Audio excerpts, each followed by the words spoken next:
Welcome in, Harbor Hawk fans. We're back at McKean Park. Matt Ford-Wellman, Mike Najarian. No Tim Brown today. He's, on a little off day, on a siesta vacation, as you could call it. Me and Mike out here doing the dirty work, getting on here. Chatham in town. The Harbor Hawks moved to 4-2-1. Chatham 2-4-1. The last time these teams met, they were at Veterans Field. They had a tie in just an absolute whirlwind of a game. The fog came in.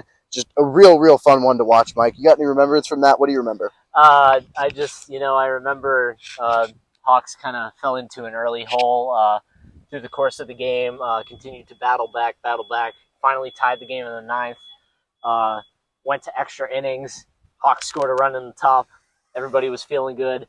Chatham scored a run in the bottom of the 10th, tied it again, and of course, game ended in a tie. Probably the best case scenario for the Hawks to get a tie possible. Just battling back from the big deficit they were in early. Mike, talk me through kind of what this pitching staff's been doing as of late. They had a great game last night. They've had some great games prior in the week. They're going to probably have a great game today if we're speaking, realistically. What's that looking like today?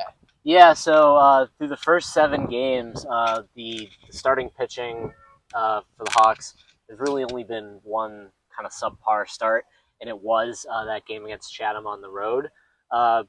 Different guy on the bump tonight. Won't jump too far ahead, but really, it's the pitching staff has just been fantastic. At near the top of the Cape League in earned run average.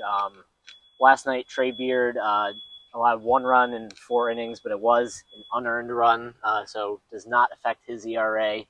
He's got two starts, 4 innings each, no earned runs both times. And the bullpen has really been picking it up as of late. Got out of a couple big jams last night with a couple runners on base against Katuitt. They've been striking out a lot of guys. They've been walking a few more hitters as of late, which is a bit concerning. But so far, they've been able to get themselves out of most jams they've been in. Chatham's going to bring a pretty heavy offense to the table. They have some guys who can really hit. Henry Ford, the center fielder, 767 OPS so far this year, 4 runs, 4 RBIs. He's found a way to do damage in just about every game he's played in. And the guy who gave the Harbor Hawks the most grief when they were at Veterans Field, Ethan Mendoza, the second baseman, 7 hits so far in the season. It felt like all 7 were against the Hawks. I think just 2 of them were, in fact, but he seemed to hit the ball hard no matter what he did. Hit the ball to the outfield. I think he got tagged up on a deep fly ball he had earlier in the game. Just really made contact to an extreme level. Obviously, the Harbor Hawks would love to get those guys a little cold today, keep them to a limited number of hits, keep the RBIs off the board. What's Chatham going to do to keep the Harbor Hawks from scoring tonight? Well, it's not going to be an easy task. Hawks have some big hitters tonight, especially in the middle of the lineup. No Chris Rembert, that's kind of a downside for the Hawks because he's really been carrying the team's offense as of late. But you got Ray Velasquez in the lineup tonight. You got Andrew Williamson in the lineup tonight. Those guys have been reliable sources of power this year. You got Gabe Camacho just joining the team. He's active today in the lineup at first base.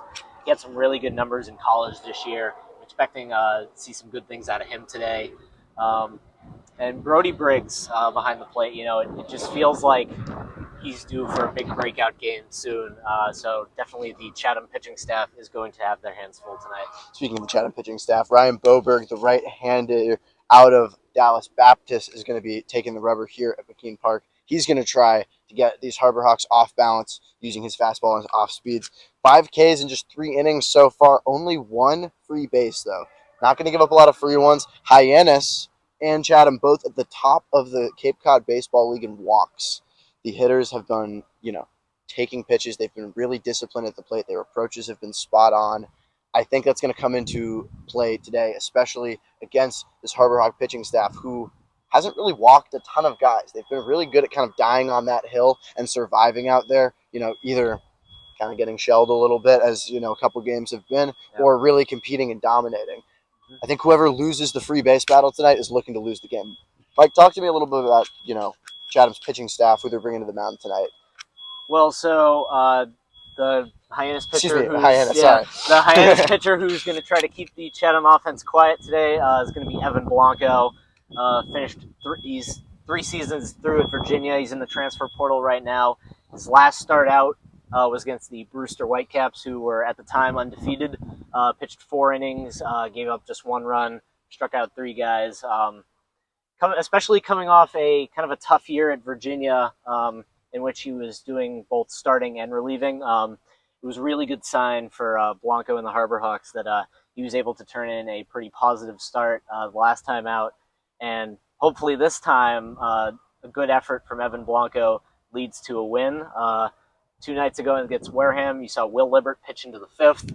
Trey Beard got through 4 very solid innings last night.